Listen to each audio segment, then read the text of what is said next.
Hello, everyone. Welcome back to today's story. In this episode, James finally confesses the truth that his company has gone bankrupt. Just when he's on the verge of giving up, Diep does something that changes everything. She takes out all her savings, $5,000 she's been keeping for years. From that moment, their love story turns into something deeper. Not about comfort or wealth, but about faith, courage, and the power of standing beside the one you love when the world falls apart. Stay with me until the end, because what they build out of that $5,000 isn't just a business. It's a second chance at life itself. And don't forget to subscribe to help us reach 10,000 subscribers. Your support truly means the world to us. Afternoon light slants through the mango trees, scattering gold across the garden where Diep is pruning herbs. Her old straw hat droops a little, and her hands are stained with soil. The soft bark of Dawn, their loyal dog, breaks the stillness. She looks up and sees James at the gate. He's wearing that same red coat, a little faded now, but still bright enough to make him stand out against the lush green background. "Dawn's still shy," James says, with a tired smile. Diep laughs lightly, her voice like wind brushing bamboo leaves. "He'll get used to you soon enough." James crouches down, patting Dawn's head, and the dog hesitantly steps forward, tail wagging like he's been waiting for this moment. "See? Told you," Diep teases. They move into their daily rhythm almost naturally, cleaning the yard, tidying the small wooden house, brushing away the thin layer of dust that always seems to return no matter how many times they sweep. James sweeps the brick path. Diep wipes the wooden table. The sound of broom bristles merges with bird song from the nearby trees. "Let's plant that young jackfruit tree over there," James suggests, pointing toward a sunny corner. "Good idea," Diep replies, grabbing a small shovel. As she digs, the smell of damp earth fills the air. Raw, grounding, real. James waters the vegetables nearby, and droplets cling to the green leaves like tiny pearls. "The fence looks solid now," James says, straightening up. "Chickens can't sneak in anymore." Diep grins. "Finally, our vegetables are safe." They both laugh softly, a sound that feels warmer than the afternoon sun. Dawn sprawls lazily nearby, tail thumping in content rhythm. The golden hour wraps around them, gentle and tender. James sets up a wooden post for a new trellis. "Hold it steady for me?" Diep climbs onto a small stool, squinting. "A little more to the right? Okay, perfect." Sweat trickles down both their foreheads, but neither minds. In that moment, the simple act of building something together feels like the purest kind of connection. A quiet partnership shaped not by luxury, but by effort and care. Ripe pomelos hang heavy from the branches above. James plucks one, rubs it clean with his sleeve, and hands it to Diep. "Try this. It's sweeter than last time." Diep peels a slice and bites in, her eyes lighting up. "You're right. It's perfect." James watches her with a faint smile. "Our garden's nearly ready for harvest, just like we dreamed." They sit under the shade of an old guava tree, sharing fruit and silence. Diep wipes her sweat-streaked cheek with her sleeve. "You know," she murmurs, "we should build a real bathroom soon. Showering outside every night isn't exactly comfortable." James chuckles. "Agreed. and maybe add a chicken coop beside the mango tree. Fresh eggs for breakfast. Diep's laughter softens. And after we pick Nye up from school, maybe we'll finally have a normal evening. No rushing, no worries. James nods, though his gaze drifts far away, past the garden, into something only he can see. We will, Diep.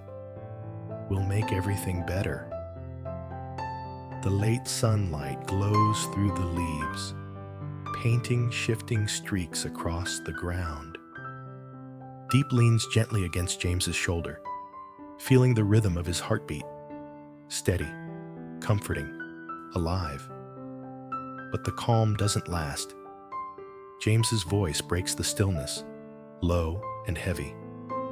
Diep, there's something I've been hiding from you. She looks up, sensing the tension in his tone. What is it? James draws in a deep breath, his fingers twisting nervously. My father. He kicked me out of all his companies. I have nothing left.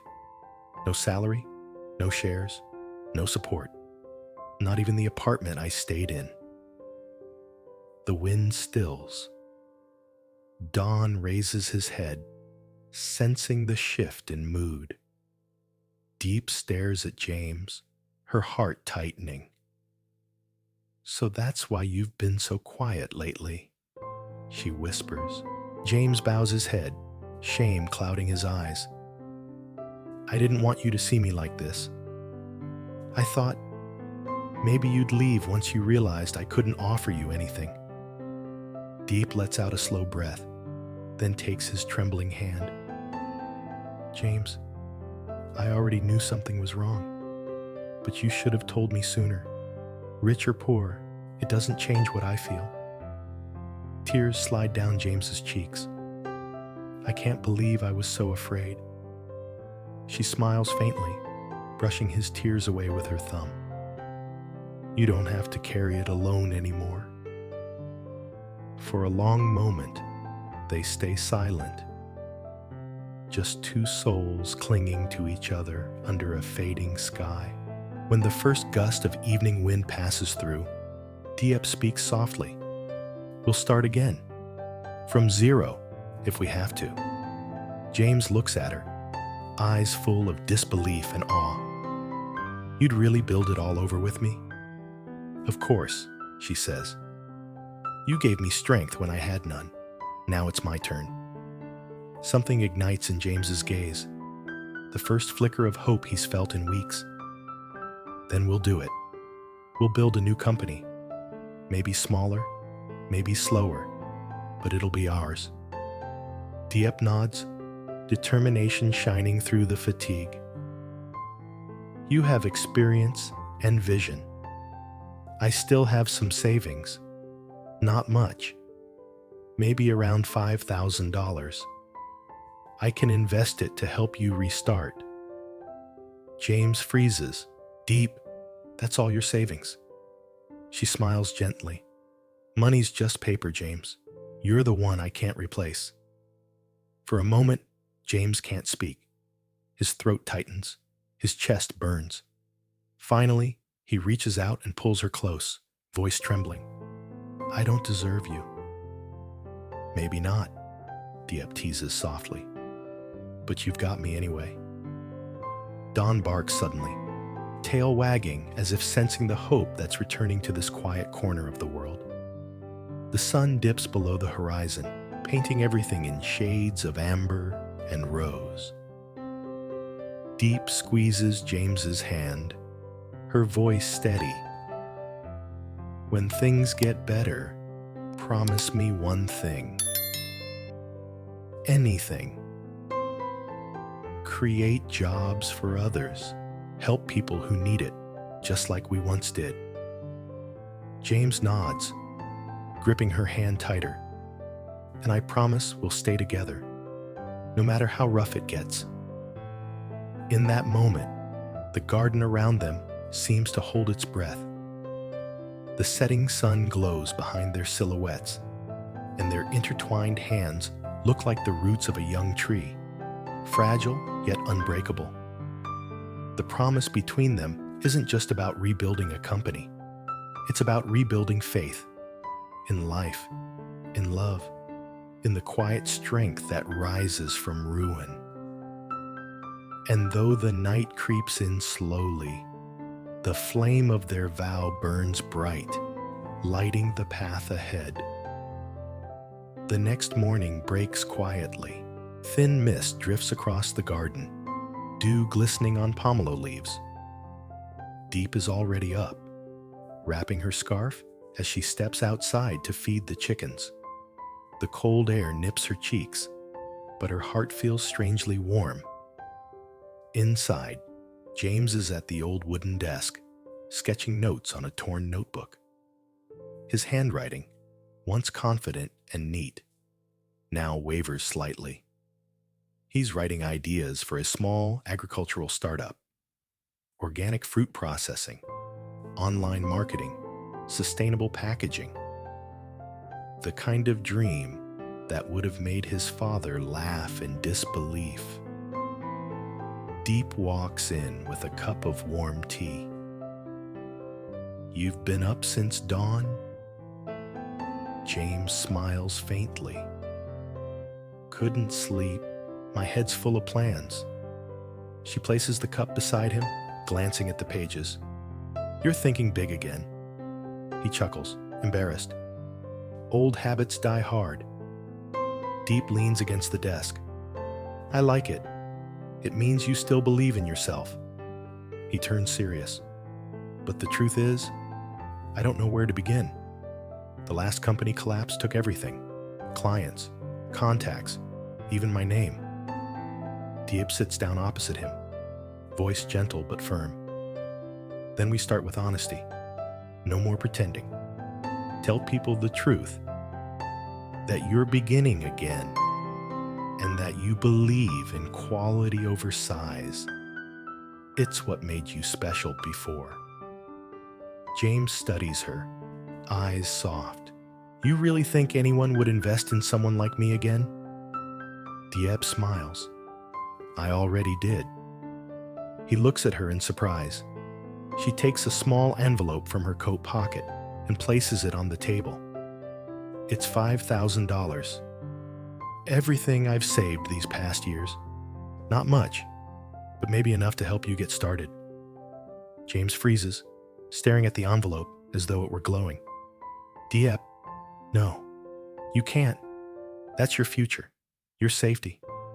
Diep shakes her head. "My future is with you. And safety? It's not about money. It's about who you trust to hold your hand when things fall apart." He swallows hard, emotion thick in his throat. "You're giving up everything for me." She smiles faintly. "Not for you. For us." James's hands tremble as he opens the envelope, counting each carefully folded bill.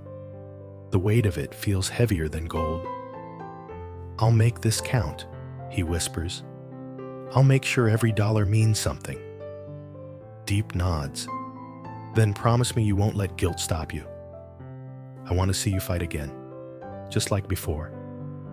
He takes a deep breath, nodding slowly. "I promise." Later that afternoon, they head to town together. The air hums with the buzz of scooters, the scent of roasted peanuts and fresh bread drifting through narrow streets. Diep walks beside him, clutching her small handbag, her eyes bright with purpose. They visit a tiny printing shop to design flyers. Fresh garden produce, from farm to home. James stands beside the printer, explaining his ideas while Diep adjusts the colors on the screen. "Simple," she says. "Clean font, green border. It should feel like a fresh start." James grins. "Exactly what we need." Next stop is the local market. Diep negotiates with a woman selling woven baskets. "We'll take 20, she says confidently. James watches her, impressed. "You're a natural," he murmurs. She smirks. Living in this village taught me a few things. You city people pay full price too easily. James laughs for the first time in days, a sound that feels like sunlight breaking through storm clouds. By evening, they're back at the garden. The kitchen light flickers as Diep cooks porridge, while James labels jars of pomelo jam, each one carefully sealed and tied with twine. Their first batch looks modest but full of hope. Diep glances over. "Remember when you said you'd build something from nothing?" James nods. "Yeah." She gestures at the jars. "This is what nothing looks like before it becomes something." He stops, letting her words sink in. "You always know what to say.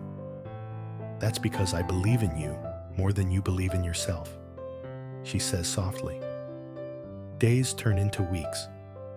They work from dawn till dusk, Diep tending the garden, James managing online orders. Slowly, messages begin to arrive. Small orders from nearby towns, then from customers in the city who've seen their photos online. Each sale feels like a spark of light. One night, while packaging fruit, James pauses. "Diep, I want to pay you back once this grows." Diep looks up from the table, amused. "Who said I wanted it back? I can't let you lose everything because of me." She walks over, pressing a hand to his chest. "You didn't make me lose anything. You helped me find what I'd forgotten, what it feels like to dream again." His eyes glisten. "You're incredible." She grins. "Don't forget that when business picks up and you start bossing everyone around again." They laugh together, their voices echoing through the quiet night. Dawn stretches near the doorway, yawning as if to remind them it's late. A few days later, a letter arrives, an invitation to a small business fair in the nearby town. James reads it twice, stunned. "They want us to join the local vendor showcase next month." Diep beams. "That's amazing. You see, people are noticing." James nods slowly, his voice trembling with gratitude. "It's our chance to show what we've built." That night, as they sit by the window watching the stars, Diep leans her head on his shoulder. "It's funny," she says. "All those years I saved that money, I thought it was for emergencies, medical bills, repairs, something practical. But maybe this is what it was meant for." James looks down at her, his voice barely a whisper. "You turned my failure into a beginning." She smiles.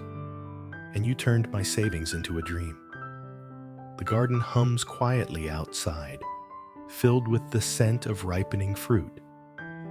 Their hands intertwine, palms rough from work, but warm with faith. "Someday," James murmurs, "when this business grows, I'll buy back your 5,000, then double it." Diep chuckles softly. "Just promise me one thing instead." "What?" "Never give up again, no matter how hard it gets." James looks at her, eyes steady. "I swear." Weeks later, their booth stands proudly at the fair. Baskets of gleaming pomelos line the table, jars of jam stacked neatly beside them. Diep arranges the display, while James greets curious visitors. The crowd grows, laughter mixing with music from a nearby stage. An elderly man tastes a sample and nods approvingly. "This is good work, son. You make this yourself?" James glances at Diep, then smiles. "Not just me. It's a family effort." At that moment, Diep looks up from the table, and their eyes meet. Two people who once lost everything, now standing in a place they built from nothing but courage and trust. When the fair ends and they pack up under the glow of lanterns. Diep turns to James and whispers, "You see? The world always gives back when your heart's in the right place." James takes her hand, voice thick with emotion. "And you were right all along. Money helps build walls, but love builds homes." The night breeze carries their laughter across the field, past rows of stalls and flickering lights, blending with the scent of citrus and hope. Their journey has just begun, but this time they walk it together, hand in hand, not fearing loss anymore, because they've already learned the truth. Even when everything's gone, love is the one investment that never fails.